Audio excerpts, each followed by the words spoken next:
Bonjour les amis, bienvenue pour un moment délicieux au Café de la Paix. C'est toujours pour un bon moment, mais il ne sera pas littéraire celui-ci, même si le lieu l'inspire. Il sera cinématographique, puisque du coup, on a mis la main sur deux jeunes, 37, 38 ans, qui se battent comme des diables sur Internet pour faire valoir un art qui est majeur pour eux, celui des séries polars. Ils en sont à 23 éditions, ils tentent leur chance, c'est La Rochelle qui les inspire. Je suis content d'être aux côtés de Pierrick Lafont. Pierrick, bonjour. Bonjour. 37 ans, vidéaste depuis tout petit. Avec son copain, il ne se quitte pas, Tommy Moisan. Lui, il est parti dans la grande distribution, mais néanmoins, il reste accroché à cette passion qu'ils ont pour le cinéma. Et ils ont créé des chroniques qui s'appellent les Chroniques du Bazar. Qu'est-ce que c'est les Chroniques du Bazar ? Alors, les Chroniques du Bazar, c'est une série fantastique, une anthologie en fait. À chaque épisode, un personnage achète un objet sur le même stand d'un brocanteur inquiétant et chaque objet de ce stand-là est maudit. Donc à chaque histoire, chaque épisode, il arrive quelque chose de pas très agréable à la personne, mais voilà. Alors votre passion pour le cinéma, on va voir comment ça naît, mais à un moment c'est une passion, alors là acharnée depuis plus de 10 ans maintenant, 23 productions en 3 saisons autour de la peur, la terreur, l'angoisse, les enquêtes, etc. C'est que les histoires d'amour vous emmerdent ? Non, pas du tout, non. Non, c'est vrai qu'avec Tommy, depuis très jeune, on a une passion pour le cinéma fantastique, pour les polars, pour l'horreur, tout ça. Donc, on a essayé déjà avant de faire des courts-métrages fantastiques et à un moment, on a essayé de mettre tout autour d'une bannière commune, d'une série commune. Et c'est pour ça que ça fait... c'est une anthologie comme ça, chacun a pu amener sa patte. La plupart des épisodes sont réalisés par des gens différents. Ça amène aussi des envies particulières, des points de vue particuliers. Et ça permettait aussi de renouveler le casting quasiment à tous les épisodes. Alors, on est dans l'horreur hémoglobine ou l'horreur non Hitchcock, des ambiances, des trucs ou tout, où vous n'avez pas de frontières? Ça dépend justement. Ouais. Comme chaque épisode est différent, il y a des épisodes qui sont plus dans le dans le gore ou l'hémoglobine, d'autres dans le polar, d'autres dans le suspense, d'autres plus avec une vision d'enfant à la Spielberg un peu. Enfin, tout est libre. Pierrick, avec la révolution de l'Internet, l'avantage c'est qu'avant il fallait être repéré par un cinéaste, éventuellement couché, oh là là, et non, il y a l'Internet maintenant, donc vous tentez votre chance, vous faites vos trucs, puis vous tentez sur Internet. Donc c'est sur Internet qu'on peut voir les 23 productions là que vous avez engagées. Comment ça se passe pour qu'on vous retrouve quelque part pour les amis qui nous écoutent en disant « Mais moi je voudrais bien être spectateur de ce spectacle ». Alors c'est en libre accès sur YouTube, voilà, faut me taper les Chroniques du Bazar ou les Chroniques du Bazar web série. Et voilà. Et sur Facebook aussi, il y a la page de Les Chroniques du Bazar où il y a toutes les informations, il y a des infos en plus, des photos de production, tout ça. Mais voilà, toute la série est disponible sur YouTube gratuitement. Alors, je vais donner quelques titres les amis, ça vous mettra dans l'ambiance. Pendant ce temps-là, vous réfléchissez à ce qui vous a inspiré, parce qu'à chaque fois, des choses doivent vous inspirer quelque part pour dire tiens, on va engager un truc sur ce thème-là. Alors il y a Révélation d'outre-tombe au mois de décembre, hein, là, c'est sorti, là. Les Révélations d'outre-tombe, vous en avez un autre qui s'appelle Meurtre à la mode. Alors là, c'est le must, fait 10 000 vues sur Internet, on me dit 10 000 vues. Ils sont d'ici, on les croise tous les jours, on ne sait même pas ce qu'ils font. Alors maintenant vous saurez.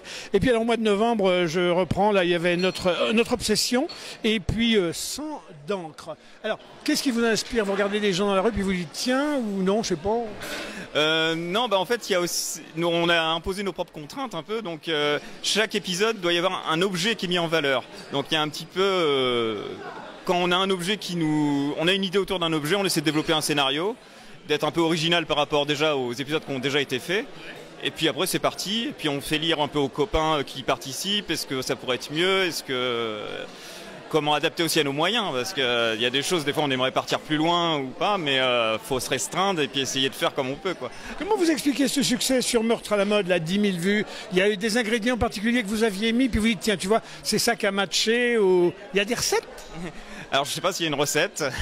Là l'objet c'est un mannequin, donc voilà, c'est le corps d'une femme nue peut-être, je sais pas, peut-être que ça attire le clic, mais sinon je vois pas pourquoi lui plus qu'un autre. Je pense que l'algorithme YouTube nous a poussé avec celui-là. Bon, mettre en scène quand c'est le cinéma, ça coûte un petit peu d'argent quand même, hein. Faut des machines, faut des acteurs, faut de la production, faut des déplacements.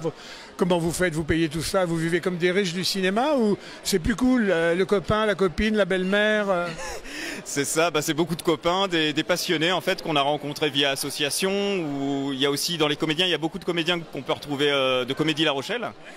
qui change d'ambiance chez nous, quoi, qui s'essaye à la caméra, qui essaye du coup la peur ou autre chose. Et puis après, niveau budget, c'est réduit, quoi. Quand il faut faire de l'hémoglobine, vous achetez du ketchup à Carrefour et puis vous tartinez la sauce tomate, non? On faisait dans le faux sang, ouais. On est passé au-dessus du ketchup, mais on n'en est pas si loin en fait, ouais. C'est ça. Qu'est-ce que ça serait votre objectif? Vous aimeriez être repris à un moment par le cinéma et diffusé sur des grands écrans, ou non, continuer à cheminer comme ça de façon bonhomme dans le monde entier? On vous regarde dans le monde entier ou non? C'est plutôt charentais? C'est francophone, on va dire, ouais. On sait que c'est France, et puis des fois ça déborde sur Belgique, Algérie, Canada.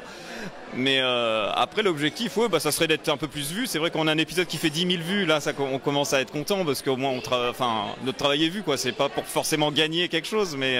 Vous êtes capable d'identifier les gens qui vous regardent? C'est plus des papis, des mamies, des maniaques, des enfants, des jeunes, des parents qui n'ont pas surveillé le compte de leurs gamins?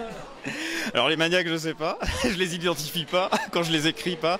Je crois que selon YouTube, c'est des hommes de 24 à 50 ans. En gros, c'est ça que notre public cible un peu. Vous vous souvenez de vos premières images avec Tommy? Puisque du coup, à l'époque, il n'y avait pas tous ces moyens techniques simples, faciles, le téléphone, etc. Super 8, je sais pas, j'imagine, peut-être pas quand même. C'était le Moyen-Âge. Juste après, ouais. C'était un caméscope, ouais, c'était vers 2000. Et c'était un caméscope. Et on essayait déjà de faire un peu des films d'horreur manière Halloween ou Scream. Et puis on avait essayé de faire un long métrage avec ça, avec 3 copains. Mais après, on a revu nos ambitions et puis on a appris comment on faisait aussi. Donc, les amis, est-ce que de temps en temps vous donnez rendez-vous à du public pour des séances en public ou pour des conférences ou je sais pas moi? Alors, ça peut arriver. Par exemple, on a un épisode qui a été diffusé pour Halloween au cinéma de Saint-Jean-d'Angély, en première partie d'un film d'une séance d'Halloween. Donc des fois, voilà, on a des petits contacts comme ça qui essaient. Mais ça, c'est vrai que c'est toujours agréable s'il y avait moyen, voilà, d'être diffusé dans un cinéma. Voilà les amis, si vous êtes en responsabilité quelque part dans un univers de diffusion culturelle, eh ben, sachez que sur le thème de l'horreur, il y a 2 types très sympas, 37-38 ans. C'est Pierrick et puis c'est Tommy. Quand sont à leur 23e épisode d'une série qui s'appelle Les Chroniques du Bazar. Donc dès que sur Internet vous verrez passer cette info-là, c'est des gars d'ici, c'est un art nouveau. Et puis en tout cas, ils sont pleins de passion. Et si vous programmez, récupérez ces films et puis faites-en des séances en vrai pour éviter que les gens s'enferment derrière leur écran et réduisent la vie à des écrans. Exactement, oui. Dites-moi, rassurez-moi, quand vous saignez, vous sucez pas votre sang, enfin, vous êtes un gars normal? Oui, je pense, je crois. Est-ce que vous pourriez faire un film d'amour, ou un film sur la nature, ou un film sur je sais pas quoi, un film lent? Ah oui, au contraire, ouais. D'ailleurs, en ce moment, j'essaie justement de réfléchir à changer d'univers aussi, quoi. Donc, ouais, avec plaisir, ouais, ça serait... Bon, alors, on allume son Internet, on va sur Facebook? Facebook ou YouTube, voilà, ouais. On tape Les Chroniques du Bazar, et ça y est, on entre dans le voyage. Exactement, c'est ça. Là, une surprise, un truc à nous dire, un voile à lever sur un avenir, je ne sais pas? Non, ça va continuer encore un peu. Là, on a un petit bonus entre guillemets pour Noël. On va dévoiler un making-of de Meurtre à la mode justement. Donc, ça sera le premier making-of d'un des épisodes du Chronique. Donc, ça permettra de voir un peu comment on fait, quoi. Ils sont bien, les jeunes d'ici, formés ici. Regardez-vous. Et puis, alors, un de ces 4, c'est eux qui seront à la une de partout. On attend de vous voir au Festival de Cannes. Ah bah, ça sera avec plaisir. Picture Show. Merci les amis, à tout bientôt, c'est un vrai bonheur Pierrick. À bientôt les amis, en direct pour des belles rencontres comme ça dans ce décor. Alors c'est Noël déjà avant l'heure. À très très bientôt.